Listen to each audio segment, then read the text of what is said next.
दोस्तों, आज की कहानी है ससुराल वालों का निस्वार्थ प्यार। प्रिया को दादी हमेशा नसीब वाली कहकर बुलाती तो वह चिढ़कर बोलती, प्रिया है मेरा नाम। माँ ने विदाई पर एक बात समझाई थी, लेना देना तो व्यापार होता है बेटी, गृहस्थी सिर्फ समर्पण से चलती। और दादी ने हमेशा वाला डायलॉग बोला, सदा खुश रहना मेरी नसीब वाली। प्रिया ने वही बात गांठ बांधी और ससुराल में अपना हर कर्तव्य निभाया। वक्त बदला, अपने बच्चे भी बड़े हो गए, सबके शादी विवाह हो गए।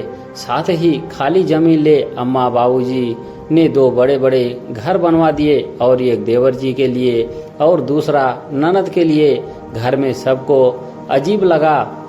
दादी तो साल में एक बार ही मुश्किल से आती, तो उनके घर पर इतने पैसे क्यों खर्च किए। देवर ने बाबूजी पूछ ही लिया। वह बोले, अपनी कमाई से बनवाया, तुमसे कुछ नहीं लिया। बात आई गई हो गई।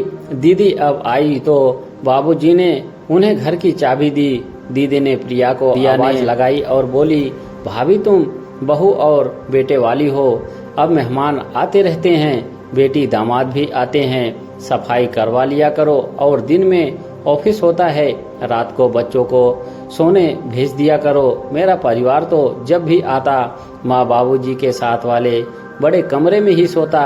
मुझे आप सबसे मिलने का मन होता तो आती बड़ी मुश्किल से। सासू माँ ने से कुछ दिन की छुट्टी लेकर प्रिया की आंखों में पश्चाताप के आंसू थे, क्योंकि पहली बार उसे दीदी का घर बनने पर बाबूजी पर मन में गुस्सा था। प्रिया बोली, दीदी आपकी माली हालात ठीक नहीं है, आप किराए पर दे दो। तो दीदी बोली, भाभी 2 रोटी हम बड़े आराम से खा रहे हैं, बच्चे मन लगाकर पढ़ रहे हैं, जब बड़े होंगे अपनी ज़रूरत के हिसाब से कमा लेंगे। और मैं आपके जीजा संतुष्ट आत्मा हैं, इसीलिए पकड़ो चाबी।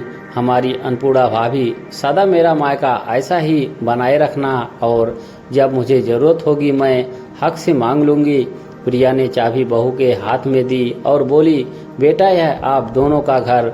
चाबी वापस देते हुए बहू बोली, माँ यह झमेले आप देखो, मुझे और मेरे आने वाले बच्चों को सिर्फ बुआ जी तरफ आप सबका प्यार चाहिए। प्रिया चाबी लेकर कमरे में आ गई और नम आंखों से माँ और दादी को, जो आज दुनिया में भी नहीं, सच्चे मन से याद किया। सच में ससुराल वालों का निस्वार्थ प्यार किसी नसीब वाली को ही मिलता है। मेरी पोती सच में नसीब वाली है दादी। दोस्तों, कहानी अच्छी लगी हो तो एक लाइक जरूर करें। धन्यवाद।